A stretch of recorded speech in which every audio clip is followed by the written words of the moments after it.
I am so happy to be welcoming you back to our SCRIBO seminar series for 2021. We have a new logo and a great lineup of speakers for this spring. So do continue to follow us on the usual media outlets, Facebook, Instagram, Twitter, for all of our updates. It will be a busy March with SCRIBO seminars almost every Wednesday. And today, I have to say, we have a grand opening. It is a common trope when presenting keynote speakers to say that they need no introduction. And in this case, in presenting Professor Louis Godart, I will not say this, because there are things that need to be stressed, even when the guest is a world-renowned intellectual whose expertise in the field of Aegean studies has made a mark in the history of the scholarship and will surely make a mark in the scholarship to come. I am honored that Professor Godart will open our new SCRIBO series this year, because it really sets the agenda for what we're trying to do. Bring all of you closer to how wonderful research in these topics can be, while being guided into the meanders of subjects that are not easy to explain. So in presenting Professor Godart, I will emphasize one aspect that is striking in his star-studded career. Yes, he is one of the world experts in Mycenaean and Minoan epigraphy, and of Aegean writing and archaeology and philology in general. And he does hold many institutional positions of the highest prestige, such as membership to the Accademia dei Lincei in Italy and to the Académie des Inscriptions et Belles-Lettres, and as director for the conservation of artistic heritage of the President of Italy. He is the author of more than 30 books, some of which are milestones in Aegean studies, reference volumes of fundamental value. In collaboration with the late Jean-Pierre Olivier, for instance, the corpus of inscriptions of Linear A, known as Gorilla, and that of Cretan hieroglyphic known as Sheik, with Anna Sacconi, who is here with us today too, and Jean-Pierre Olivier and John Killen and Yannis Akelarakis. He has published the corpus of Linear B inscriptions from Knossos. The list is too long and it certainly is familiar to all of you. But if you will allow me, there is something that I really would like to say, which ties with my opening words. Professor Godart has a rare quality that few experts in any field, in any discipline, can hope to show with clarity. And that is the ability to share knowledge, to invite the society in beyond the small confines of a scientific subject. Being effective in disseminating technical and often complicated topics is no easy feat. And making such topics available to a wide or wider or even widest audience is a rare success. And I think we can all agree that it should happen more often. It takes personal courage too, not just because it is a challenge, but because it is a responsibility, and it defies conventions and it confronts entrenched traditions often. But it can make a difference in society. And Professor Godart has made that difference. His engagement with the public has been a leitmotif in his whole career, letting people inside the intricacies of one very intricate subject, never dumbing it down, which is difficult in itself, and never leaving it stranded in the ivory tower of academic expertise.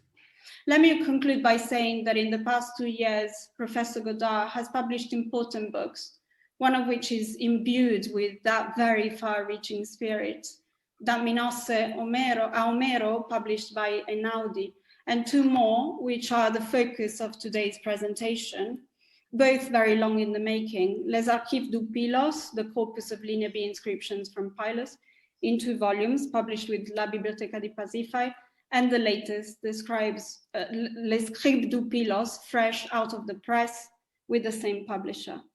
Thank you all for being here, so many of us, and thank you so much, Professor Godart, for being here. We can all begin.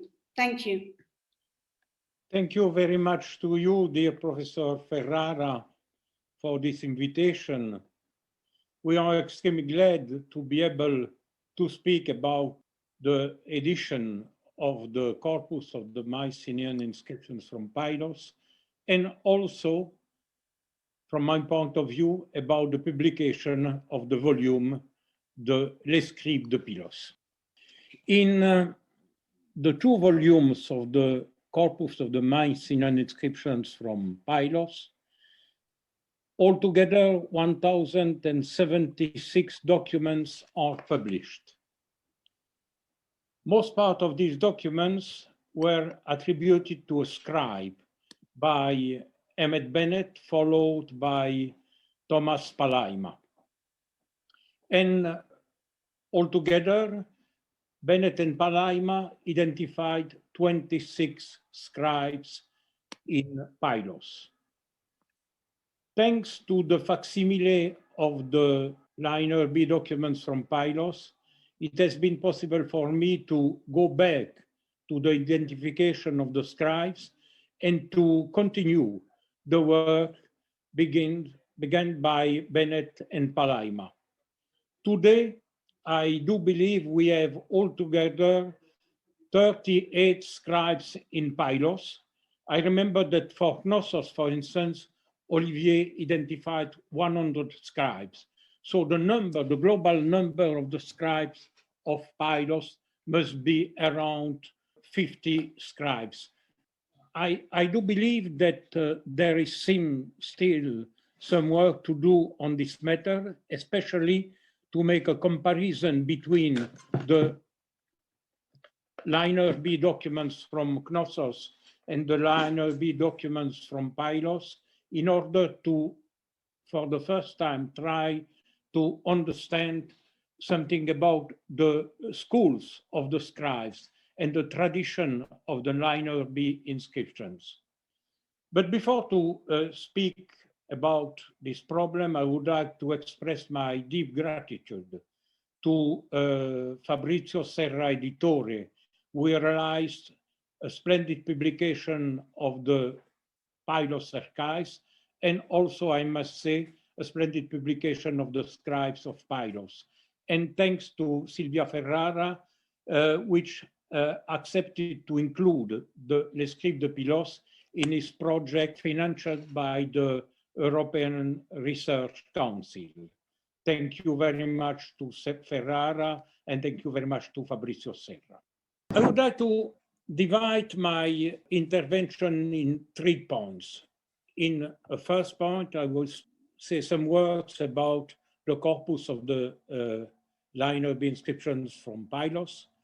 In a second point, I would like to try to explain what was the activity of the scribe 602 in Pylos. And in a third point, I would like to analyze the problems connected with the datation of the Pylos archives. I know it's a very difficult problem to solve, a very difficult question, and a very contested point of view on this matter. But we will try to explain what is today the situation. The corpus of the Mycenaean inscriptions per Pylos permit us to make the edition with photographs, facsimile, and transliteration of all the documents. The main point is, of course, the facsimile. It's extremely hard, I must say, since I made the facsimile of more or less all the Aegean inscriptions. It's extremely hard to make the facsimile of the liner A hieroglyphic and liner B inscriptions.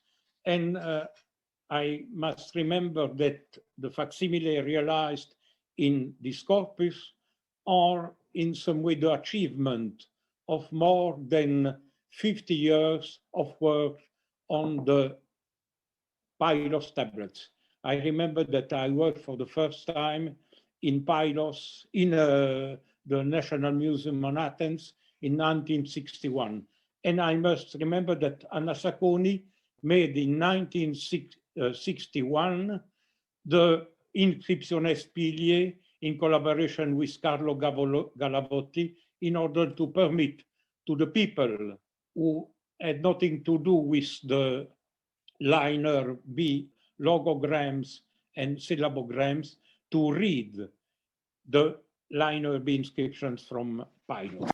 The identification of the scribe permitted to attribute one very important tablets of the archives of Pylos, the tablets 438, called the gold tablet, because it's the tablet with a registration of withdrawals of gold from different localities to the Palace of Nestor.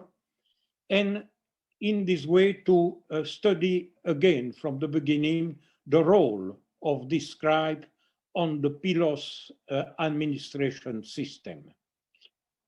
Let's go to the church and see what did this scribe 602.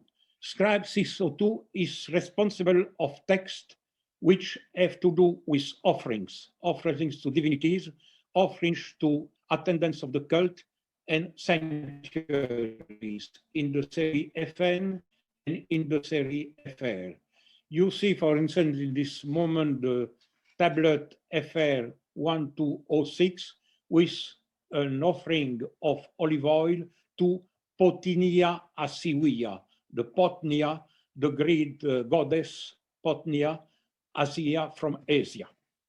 So scribe 602 has to do with offerings. Scribe 602 has to do with bronze. In this tablet 749, we have the registration of a total of bronze, a very impressive total of 1,076 kilos of bronze, which corresponds certainly to the bronze delivered to the smiths of the Pylos kingdom, registered by the same scribe in the GN series. Here we have the famous gold tablet 438 with the contributions of gold to from the cities of the kingdom of Pylos to the Palace of Pylos. The same scribe wrote also the series MA, which established the total of the taxes that the 16 main towns, chief towns of the kingdom of Pylos have to pay to the palace. These 16 towns are divided in two provinces, the Iter province and the Further province. We have, fortunately, in this series, all the cities of the two provinces of Pylos, 9 cities of the Iter province, and 7 cities of the Further province. This scribe is also responsible of the MN series, which is another series of tablets, as demonstrated by John Killen, which has to do with taxes to be paid to the Palace of Pylos. He is responsible of this document, which is very interesting because it demonstrates that an important man, named Akosota, Dexato, received from 3 individuals, 3 men, Simako, Ke Ruro, a furniture which is probably or a bed or a seat.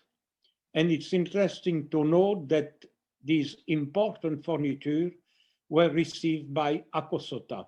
That demonstrates certainly that Akosota, and we will go back to this argument, was an important man in the administration of the Pylos kingdom. And here we have the first tablet of the TR series. The TR series is a complete series which makes the inventory of the furniture of the royal palace of Pylos. And I would like to read together with you the first line of this tablet, because I think that the interpretation of these first lines allows us to explain what was the position of the scribes, of the Mycenaean scribe in Pylos. What do we read in this first line of the tablet? O vide pudueque quiri. Pudueque quiri is Fugebris, an important man. We will speak about him later. Ovide saw. The important man of this series is Pudueque quiri because he saw. What did he saw? Of course, he saw something, ote, when Wanaka, Anax, the king, teke, choose, augewa, augewas, es damokoro.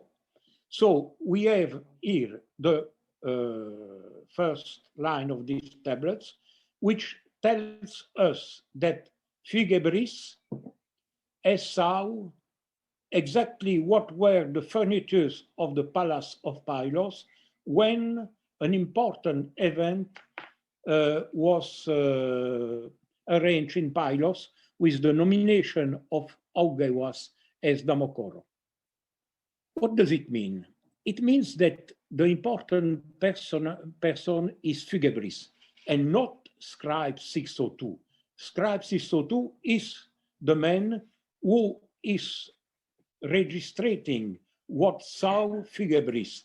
So I believe that in the Mycenaean world, exactly as in the Egyptian world, and also in the Middle East and the Near East, the scribe was responsible, of course, of the registration suggested by important persons who had to do with the administration of the kingdoms.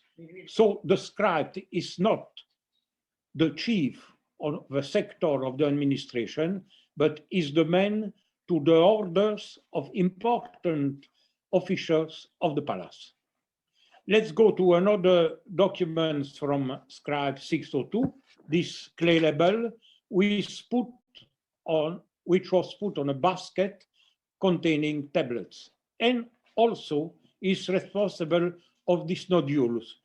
I propose two pictures of these nodules. It's important because, because it's a document which was written outside the walls of the palace, where probably in the area controlled by the royal administration. So that means, since we have, of course, the word apudosi, payment, that means that Scribe 602 had to register outside of the palace furniture, goods to send from the localities of the kingdom to the palace itself. So we don't must imagine the scribe as a man or a woman who was seated in the palace with the job of registration of all the transactions of the palace. No, the scribe was something who went outside the palace in order to control the situation of the kingdom and to refer of the palace about what was happening in all the provinces and the towns of the kingdom. From the documents of Scribe 602, we know that this important individual had to make the registrations of furniture, of goods from the two provinces of the kingdom of Pylos. We know that the kingdom of Pylos was divided into two provinces. There was a western province, this one, to the south of the Mount Aigaleon, and this province was called Dewero Acoraya. That means the Ether province. And the other province, the Peracoaraya, the Fertile province. We must see from this nice picture of the southwest of Messina, of course, that the kingdom of Pylos with the two provinces is open to the sea for the Ether provinces, but also is a continental kingdom also, since the further provinces is really continental. And two tablets of Scribes 602, tablets 8 to 9 and the tablet 438, has exactly to do with the two provinces of Pylos, the Ether province and the Further province. I would like to analyze these documents. And first of all, the documents 8 to 9. What do we read? At the two first lines of the tablets, we read Iodososi, corretere, dumateque, porocoreteque, carawiporoque, opisucoque, opicapeweque, and then the third line, caconavio, pataioique, ekesique, akasama. What does it mean? It means that dososi is very clear, is the future of didomi, will give. What will they give? And who will give? Porro corretere. Corretere, dumateque, and the other officials mentioned before. And the third line, we have caco nauio. A lot of people try to explain nauio. For some of the authors, nauio is an adjective constructed on naus, the ship, for others on naus, the temple. In the first case, we have to do with an adjectival form which corresponds to neuios, the bronze of the ship. In the second case, to nauios, the bronze of the temple. What is the right solution? I do believe that in a first point, we must insist on the fact that the withdrawals of bronze registered in these documents involve the 16 chief towns of the Pylos kingdom. Some of these chief towns are, of course, on the sea, and other chief towns are continental. It seems to me quite difficult to accept the interpretation nauio from the ship, since we have to do in this tablet with a lot of chief towns which are continental. It's difficult for me to accept that in the continental chief towns of the kingdom of the Pylos, we had bronze for the fleet, bronze for the ships. But the main argument is the second one. We can see that some underofficials quoted in the three first line of the tablets are attendants of the cult of the centuries. For instance, it's certainly the case of Carawiporo. The word Carawiporo is the name of an attendant always associated to a female. We find a lady called Capatia, who is Carawiporo in two tablets, 338 and 704. And we have to do with Carawiporo, who are Hiereia, priestess, in AD 317. Of course, that means that these Carawiporo are priestess. In another tablet from Pylos, 48, we have five Carawiporo in a document which has to do with sanctuaries and mention to at least one deity, Ereuio Potinia. So there is no doubt that Karawiporo is a priestess. Let's go now to the other names mentioned in these 3 lines of the tablets. Opisuko. All the people agree on the fact that opisuko are intendants to the figs. Opisukoi. Opi, we have the preposition opi, and then sukon, figs. And we know from other tablets that here too we have to do with attendance of sanctuaries.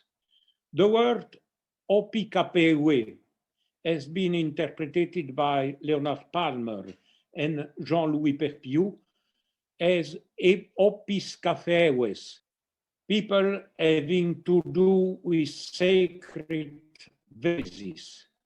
In this case, we see that this interpretation is perfectly in harmony with the interpretation of Karawiporo and of Opisuko.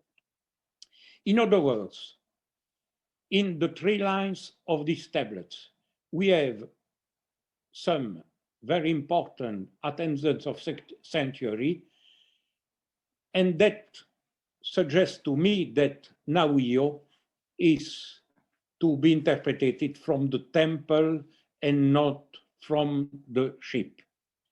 The first functionaries quoted in the officials quoted in the tablets are the corretere. It has been explained by several people, especially by Michel Lejeune, that the corretere was probably some sort of prefect of a locality, of an important town. And in fact, we see in these documents all the map of the localities of the Pylos kingdom. The word Duma, it's interesting to quote something very interesting that from the epigraphical point of view. In the first stage of the redaction of the tablets, after corretere, the scribe wrote porocorretere, and then he changed porocorretere, and above porocorretere, he wrote dumateque. So porocorretere seems to be the 3rd official after correte and dumate. And that could mean that Duma was more important than the porocorretere, the reason by which the name was cancelled in the first redaction of the tablet. What about these officers, corretere, Duma, and porocorretere? From other tablets, from Knossos and from Pylos, it seems absolutely evident that these men had nothing to do with the sanctuaries. Absolutely not. They had to do with the administration of the provinces, with the administration of the chief towns, but not with the sanctuaries. And I think that the function of correte, Duma, and porocorrete in these tablets is a laical function. There are officials of the palace who ask to the attendants of the sanctuaries of the kingdom to deliver the bronze of the temple in order to, as is explained in the tablets, to make the points for arrows and javelins, akasama, ekesikwe, and patayoi. So it's an excellent document which proves, from my point of view, that the palace, the king, and of course the authorities of the palace were able to make intervention on the life of the sanctuaries and ask to the representatives of the sanctuaries, to the attendants of the sanctuaries, to deliver for the palace, for the necessity of the palace, some of the goods which were on the sanctuaries, and especially now we are on the naos of the sanctuaries. All the localities of the Further and the Ether province are concerned by this collect of bronze. And we have some things very similar in the tablet 438 with the problem of the gold collect from different localities of Pylos. Unfortunately, the first line is incomplete. We have only the word correte. As we had the word correte, the title of the prefect of the town of the kingdom. And then we have another series of people involved in the requisition of the gold. We have some titles, Doma, we find Dama or Duma. We find Morocqua, we find Atomo, we find Quasireu, and we find finally 3 individuals. I will speak about these individuals later. What means the title Morocqua? Certainly it's a title connected with the possession of the earth. Moirocquas is the man who is in charge of earth. Atomo, the Atomo, we found this several times, is also an officer who has a role in the organization of the provinces. We see that from the tablets from Knossos, from the end 109, and for instance, in one tablet from Knossos, 1039, we see that Duma, as Atomo has a responsibility in 4 towns of the kingdom of Knossos. The Quasireu is the Basileus. It's interesting to note the difference between Basileus in Mycenaean times and Basileus in the Homeric world. What does do the Basileus in the Mycenaean tablets? It's absolutely clear that he is a very modest officer, responsible of smiths, responsible of workshops where people had to realize furniture, for instance, in one of the big tablets from Knossos, AS 1516. So the Basileus in the Mycenaean tablets is a chief of craftsmen, not more. As demonstrated by Lejeune, of course, in Homer, Basileus is the king. Basileus is the king, and it's interesting to note the difference between Wanax and Basileus in Mycenaean time and in Homeric times. In Mycenaean times, the Wanax is the king. We have seen together tablet 711, when the king make the nomination of Aguewas as Damokoro. The king is the responsible of the administration, is the Wanax. In Homer, Wanax is only a title, but the responsible of the authority is the Basileus. Why this semantic evolution between Mycenaean and Homeric times? I do believe that this evolution is connected with the transformation of the society.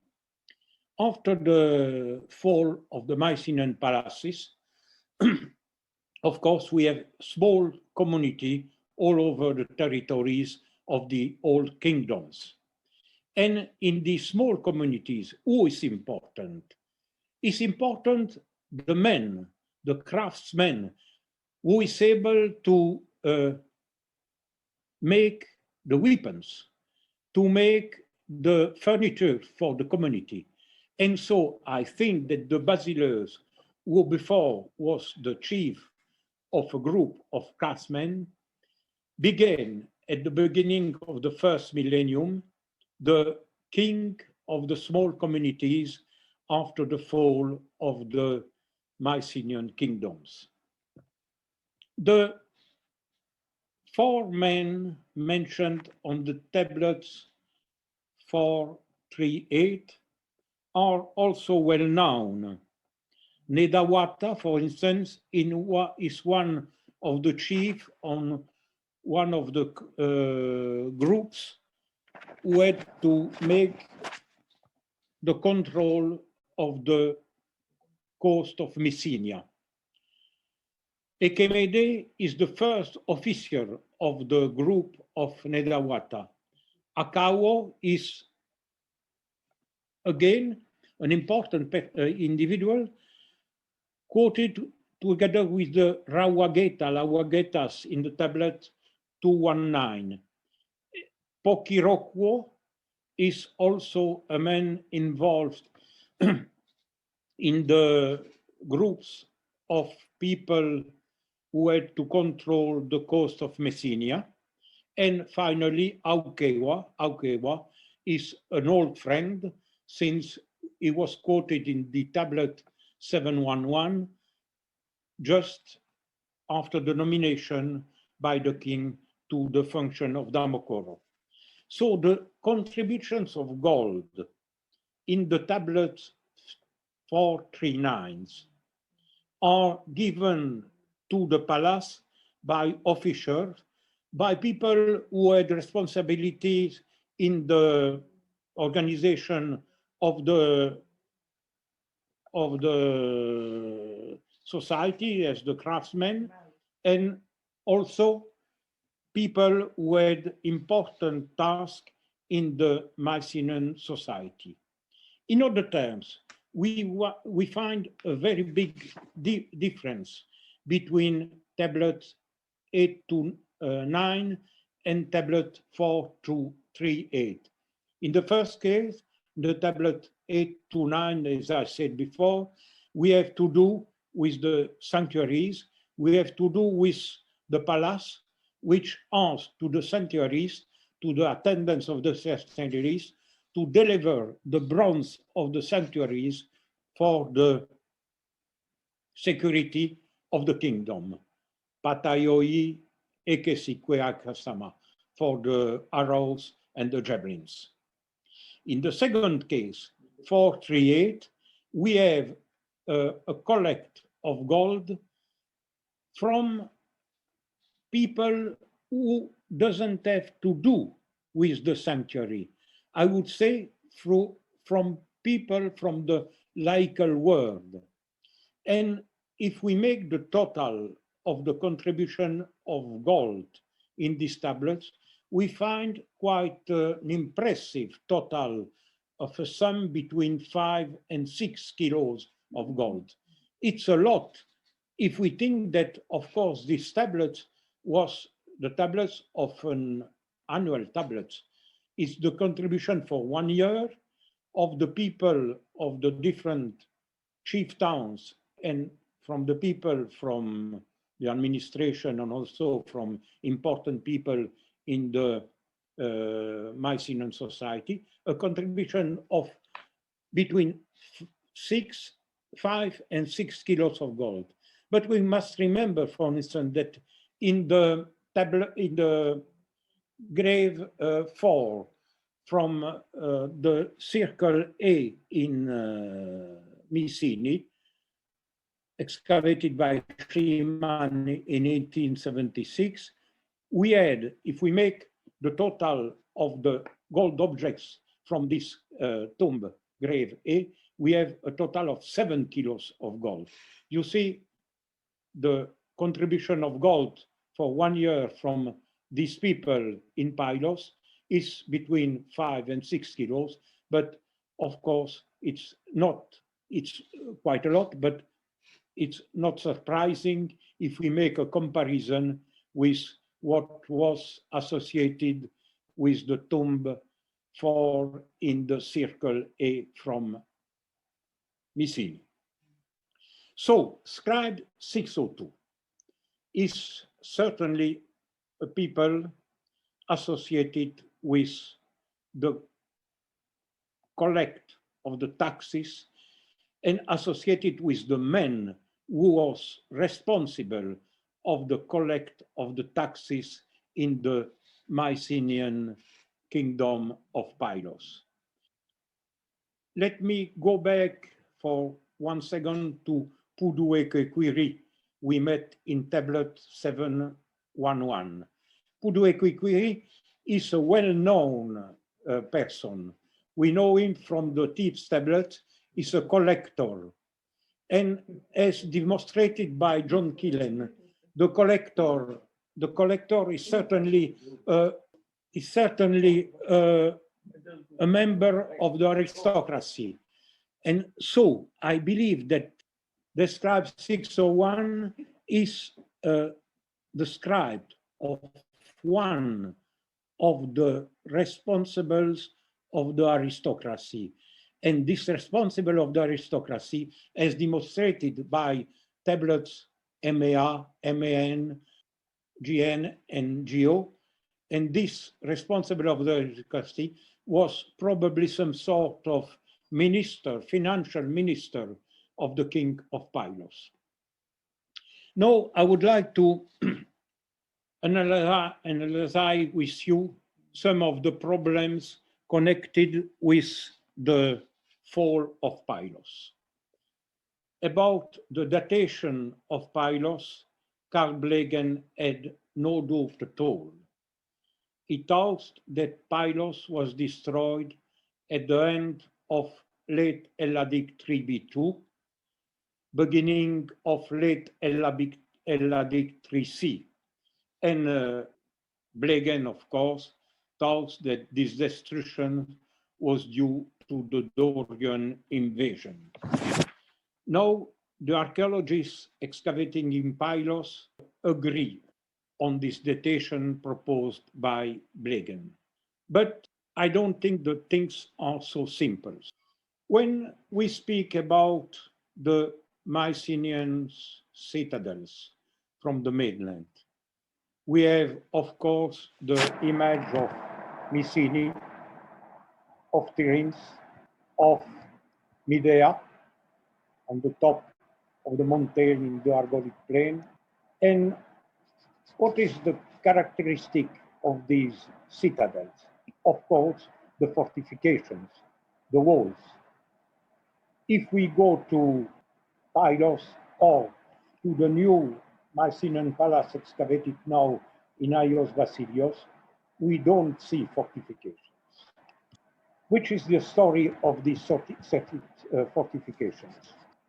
We have 3 phases in the story of the fortifications of the Mycenaean citadels. At Tiryns, a first fortification was built at the beginning of late Helladic 3a, around 1370. After around 1300, we have a first extension of the citadel and a destruction in 1250, and finally a third phase of extension, which corresponds to the impressive walls we have seen before in the image.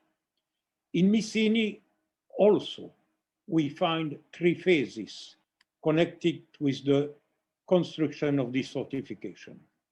A first fortification was constructed at late Helladic 3a2, around 1340, on the top of the Acropolis where will be edified the palace. After the destruction of 1250, there was a new extension of the walls to the south. We see here these extensions which take into the walls the circle A, and with the constructions of the Lion's Gate. And little time before the final destructions around 1200, we have another extension of the walls to the northeast, to galleries in the walls, and then the constructions of the cistern, which was destroyed at the end of the 13th century. But as you see, we don't have any trace of fortification in Pylos. Let me show some of the picture of the Pylos with the wine magazines, with the archives rooms. We see the two rooms, this room 7 and 8 of the archives rooms, where Blegens opened the trenches in March 1939. And after the first day, he had the chance to discover quite an conspicuous group of liner B tablets. The Megaron of Pylos, the best room of Pylos. So we don't have fortification in Pylos, nor we have fortifications in Aios Vasilios. Why? Mervyn Popham published in 1991 a very impressive article in the Oxford Journal of Archaeology. And he tried to answer to the question why the palace at Pylos was unfortified at the time of its destruction, which was usually placed at the very end of the 13th century. The datation is the datation of Blegen, of course. And in his article, Popham demonstrates that there was, in fact, a reoccupation of the palace, of the site of Pylos, after the fall of the Mycenaean palace, because vases from the late Helladic 3C or from the beginning of the Iron Age were attributable to the final catastrophe, which in fact suggests the re-examination of the ceramic could be placed at that of late Helladic 3A2 or at the very beginning of late Helladic 3B1, around 1200 BC. It's exactly this position adopted also by Jean-Claude Poursat. Thomas, in a very nice article with title Some Observations on the Ziguriez Kilix and late Helladic 3B chronology, insists on a very important point. He said, in Pylos, where is the group of the deep bowls?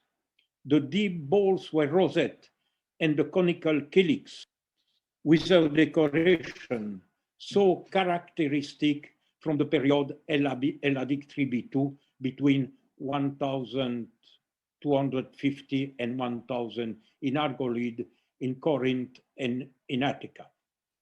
Thomas says, if we don't have this sort of ceramic in Pylos, probably it is perhaps because Pylos was destroyed before the beginning of late Helladic 3B2. And he concludes saying that the position of Popham must be taken in better consideration. Liss also, in another article published in 2016, questioned the datation of Pylos. And what I would like to do briefly is to see from the documentation we have at our disposal what we could say with the comparison between the seals, between the frescoes, and some other sites. Let's begin with the frescoes. You have here reconstructions of the fresco of the throne room of the Pylos palace. You see, of course, the griffin and the lion. And Blegen himself insisted very often on the similarities between the decoration of the throne room of Pylos and the decoration of the throne room of Knossos. We see exactly the same griffins in Pylos and in Knossos. In Pylos, we have the lion, we don't have the lion in Pylos, but the griffins are exactly the same in Pylos and in Knossos. And my question is this one: is it possible to imagine a big chronological difference between Knossos and Pylos when we see such common points between the decoration of the frescoes in these both Mycenaean palaces? Jean-Claude Poursat made an excellent analysis of the seal impressions from Pylos. And he insists on one point. He said that all the seals and the seals impression from the palace of Nestor in Pylos are to be situated in the period between late Helladic 2b and late Helladic 3a1. Is it possible to don't have ever one seals earlier in Pylos? Why? Of course, there is a problem, and we must insist on the problem. Is it possible that all the seals used in Pylos are the heritage from very long time? It seems to me quite difficult. The same about the ivories. All the ivories we have in Pylos are ivories which are to be connected to be associated with late Helladic 3a2 context. What could we say about the liner B documents? And that's the last point I would like to insist on. The line B inscription on vases and the tablets of Pylos give us some elements in order to bring new points to the question of the chronology of the palace of Nestor. We know that Pylos had strong relations with Crete, and there were Cretan craftsmen in Messenia. In the tablets of the Tia series from Pylos, we have tripods, say Acheu. These are decorated with goats, and these tripods are said Kresiowerges, or from Cretan workshops, or realized by Cretan who were in Pylos. In a vase tripod from Volymia with 3 heads of animals, we have a good illustration of what Scribes 602 describes in one of the tablets. We have exactly the same decoration illustrated by the vase from Volymia, a vase with decoration of goats. And this vase is dated by Cole and Papazoglou to the end of the 14th century, around 1320 and 1300. The ivories described in the Thea series also are ivories which are to be attributed to the same period, late Helladic 3a2 or very beginning of late Helladic 3B1. Let's see what we could learn from the study of the stirrup jars. We know, of course, that in the main palatial centers of the mainland, we have liner B inscriptions on stirrup jars coming from Western Crete. For instance, here we have one inscription from Midea on the left, and the same inscription from Armenia in Western Crete, with the same name, Winayo, and the same painter.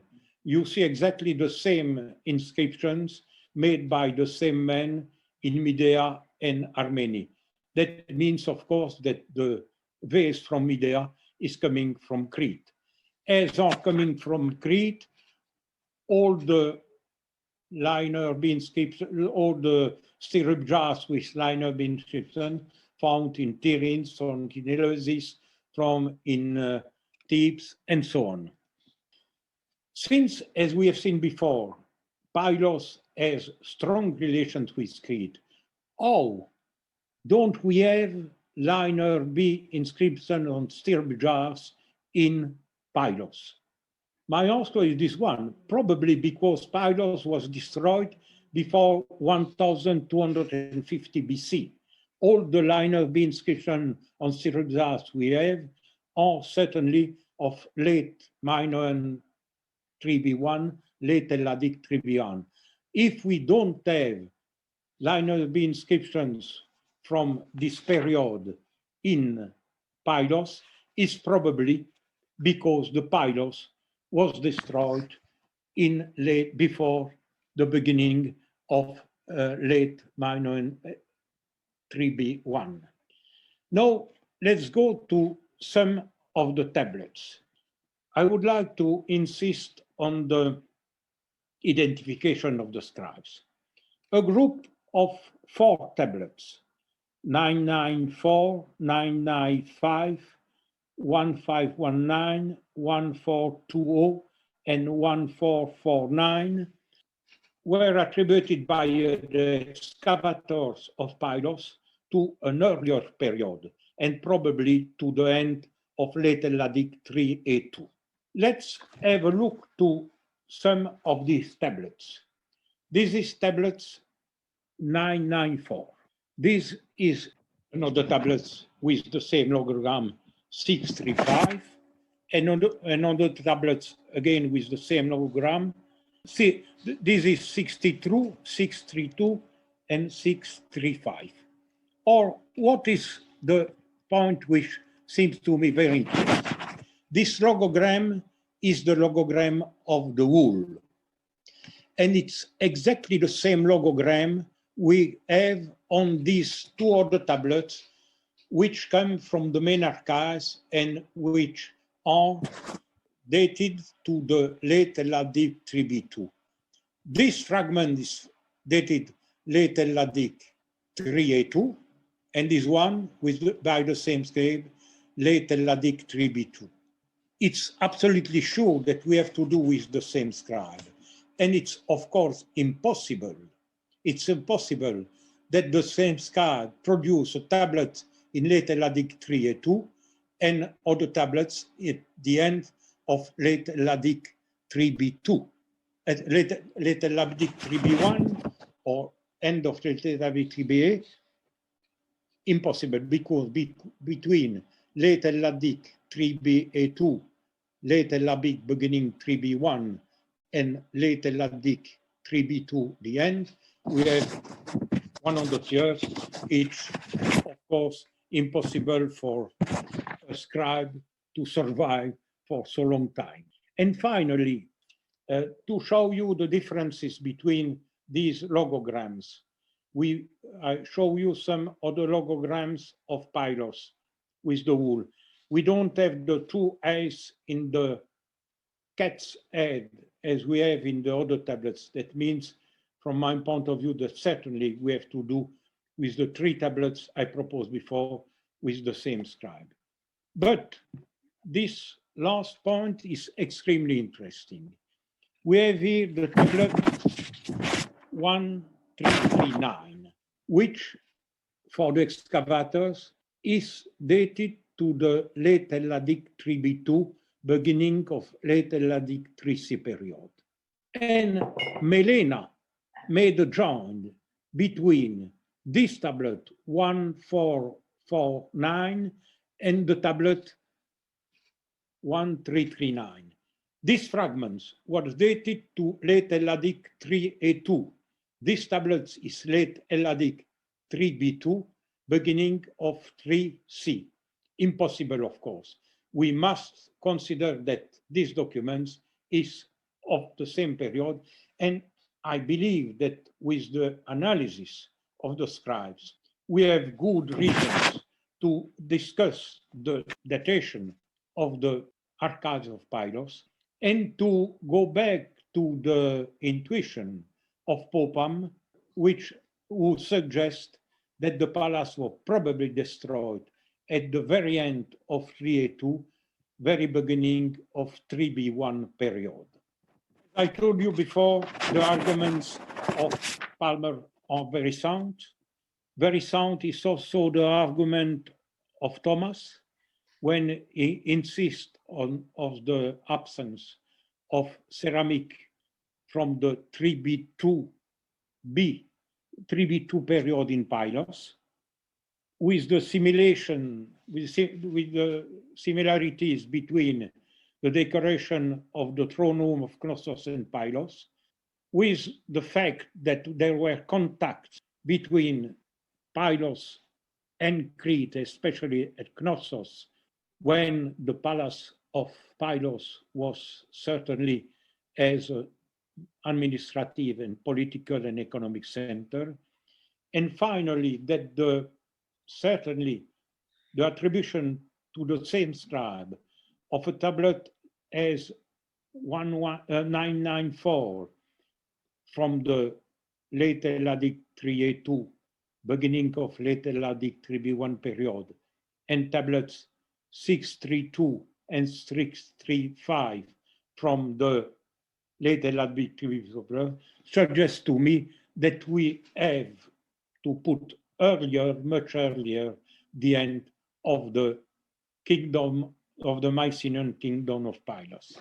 And to connect this end of the Mycenaean kingdom of Pylos with the fact that after this destruction, the other Mycenaean centers from the mainland reinforced the walls to protect their residents.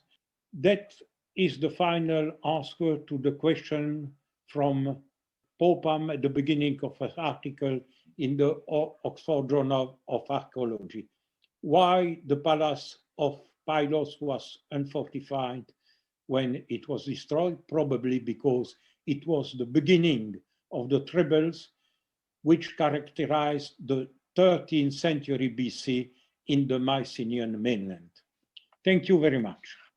Thank you so much, Professor Godart. It has been very insightful, especially with regards to the chronology, and I hope that we can discuss this further because it has very broad implications on the way that we see the workings on the palaces and their relationships.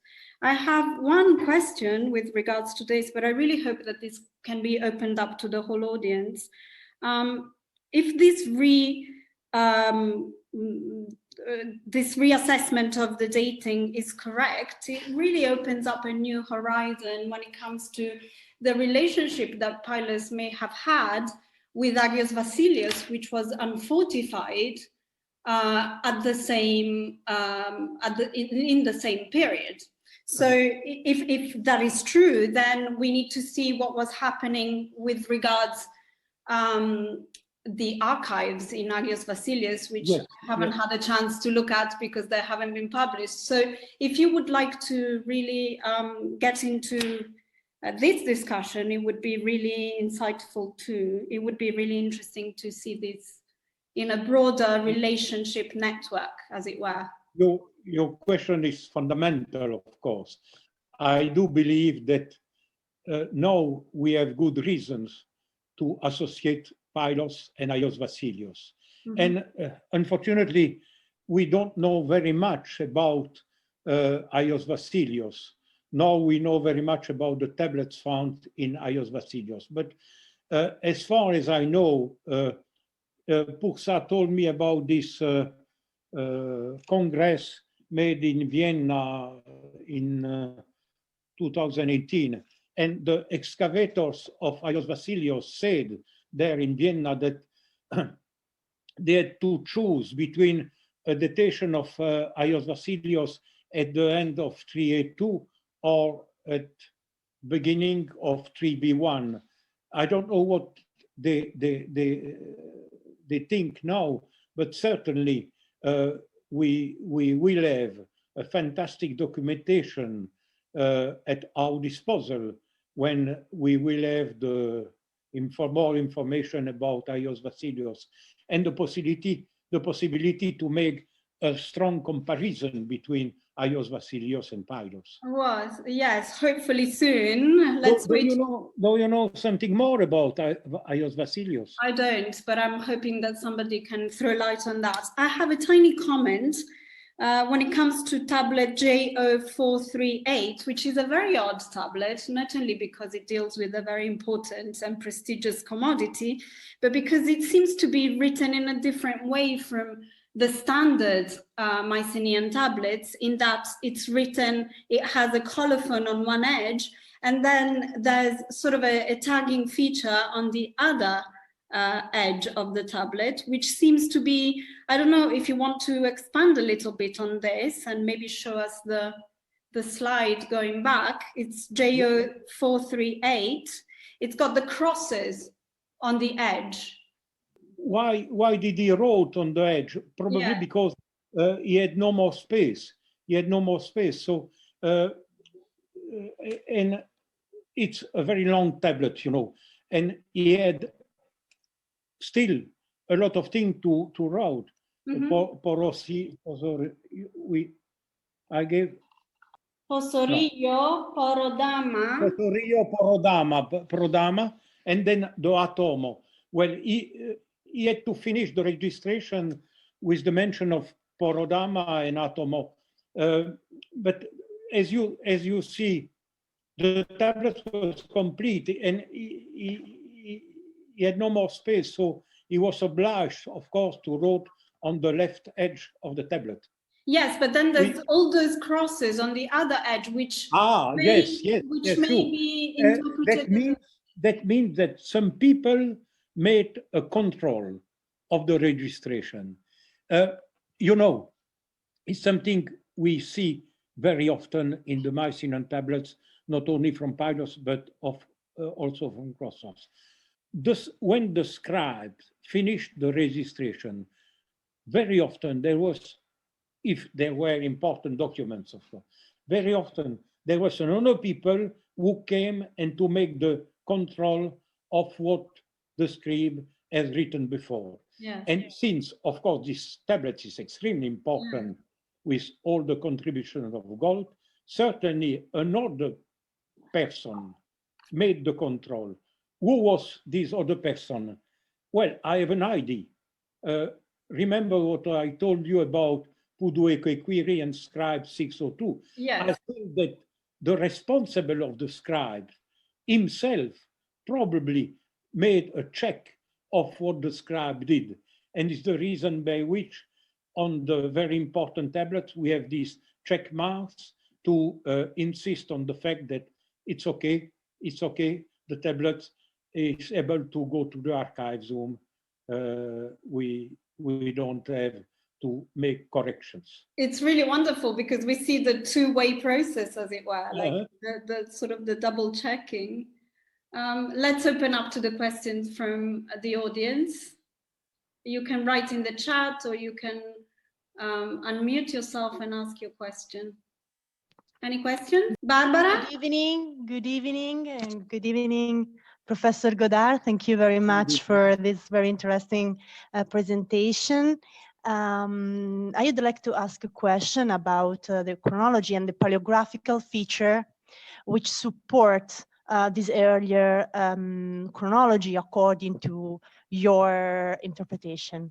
My question is, do the paleographical characteristics of the tablets, of the documents from the archive complex resemble or share the same features of the tablets of the LA series?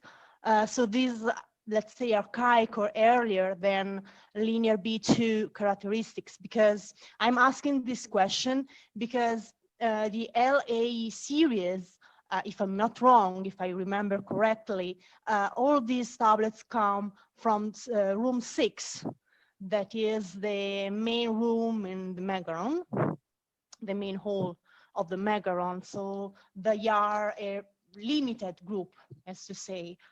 So I wonder whether the same, let's say, archaic paleographical feature can be detected also in the tablets from the archive complex, because otherwise one might think this is the earlier group is that the one found in the Megaron hall. But thank you. But in my last book, the Scribes of Pylos, I try to answer to this question, because we have traces of the activity of the scribes in different places of the palace, of the same scribe. For instance, I demonstrated that scribes 14 and 15 are just one person, 23 and 33 just one person. And since all these scribes are connected with different places of the palace, but also with the archives room, I do believe that all these tablets are exactly from the same period. And I have no doubt about that, since now we have the possibility to make a comparison between all the documents and the scribes in the different places of the palace. I have no doubt about that. We have certainly in all the area of the palace the same datation for the linear B documents. I do believe there is still much to do about the study of the script. Now, since I would like to suggest to young people, for instance, to start a comparison between the paleography of the Knossos tablets and the paleography of the Pylos tablets. I am afraid I am too old to start this work, but I have seen, for instance, a point which seems to me evident. When you take the documents of scribes 104 in Knossos and the documents of some of the scribes of Pylos, 634 and also 691, you see very impressive similarities between the script. I think there is a lot of work to do using, of course, the facsimile of the Knossos tablets and the facsimile of the Pylos tablets.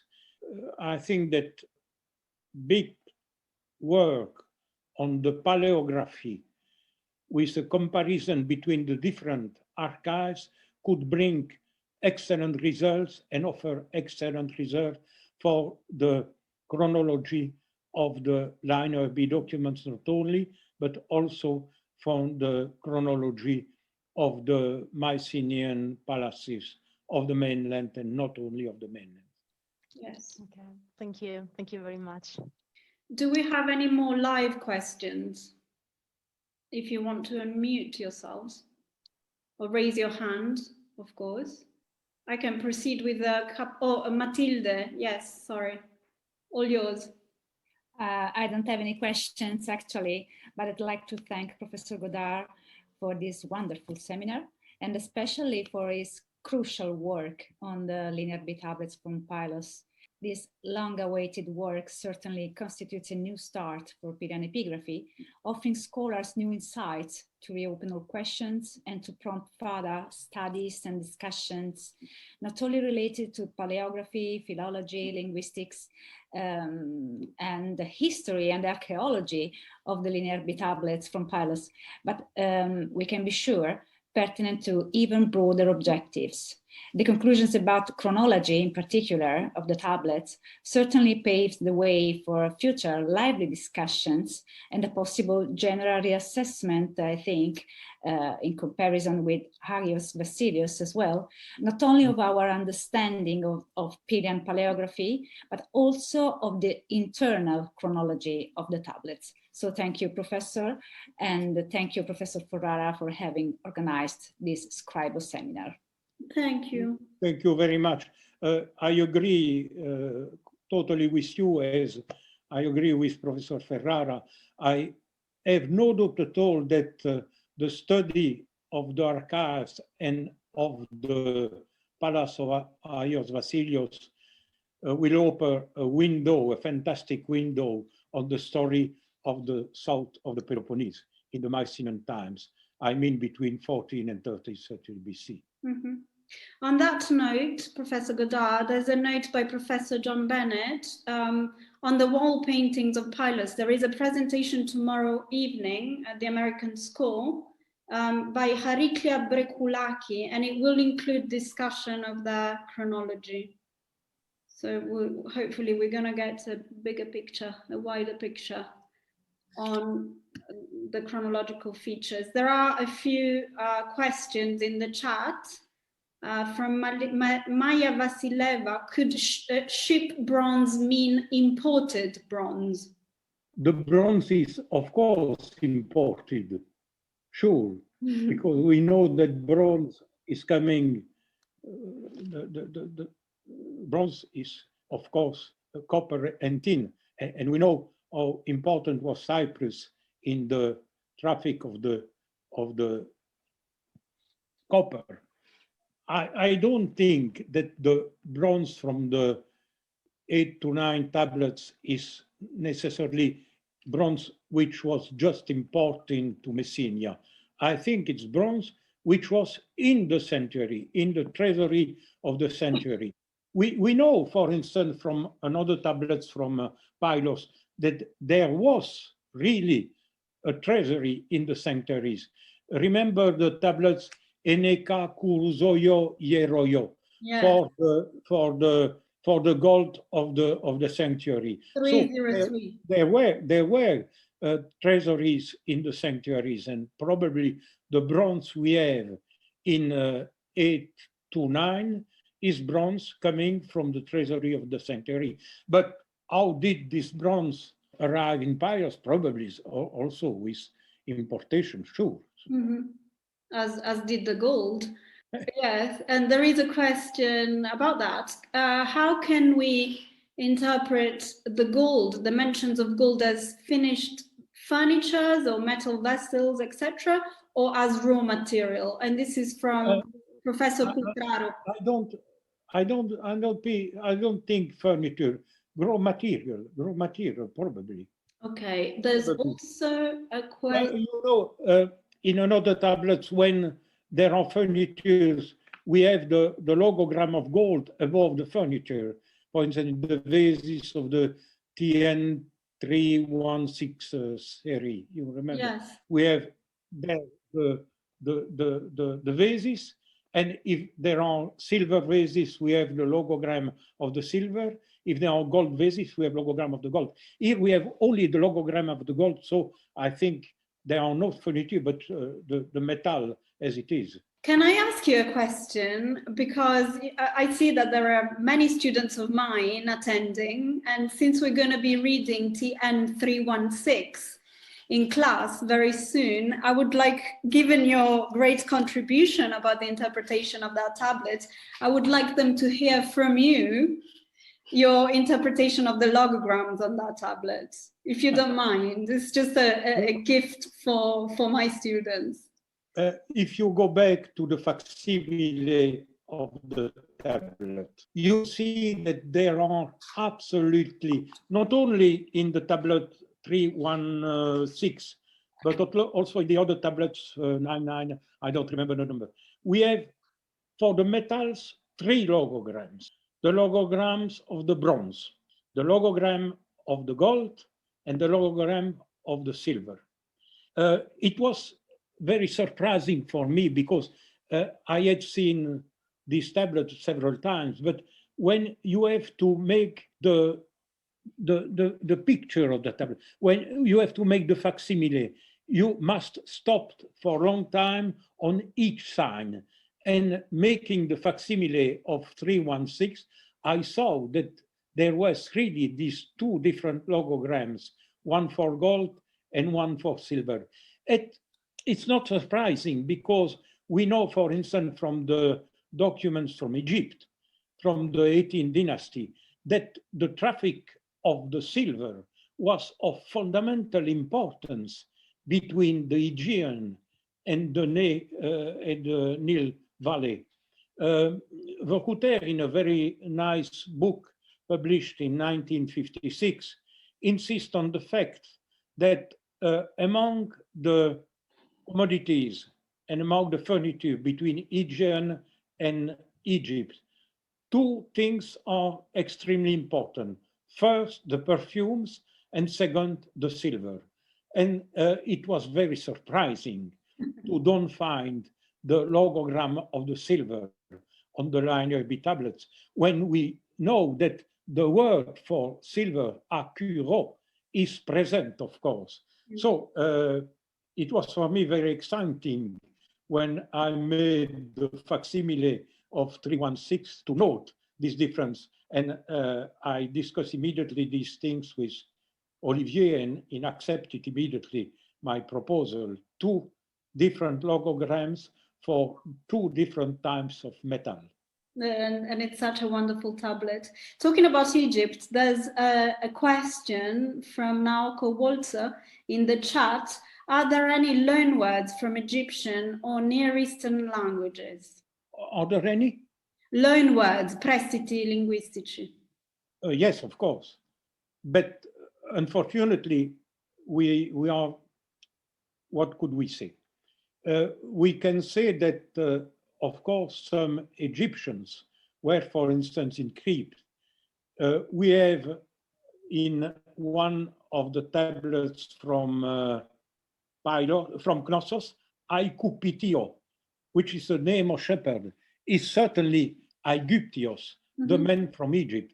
And we have, it's very interesting for you, Professor Ferrara, also the word Arasio from Alazia, which is, of course, the name of Cyprus in the Egyptian documents. So we have, of course, in the documents, many proofs of the relations between Egypt and Aegean, but also between Near East and the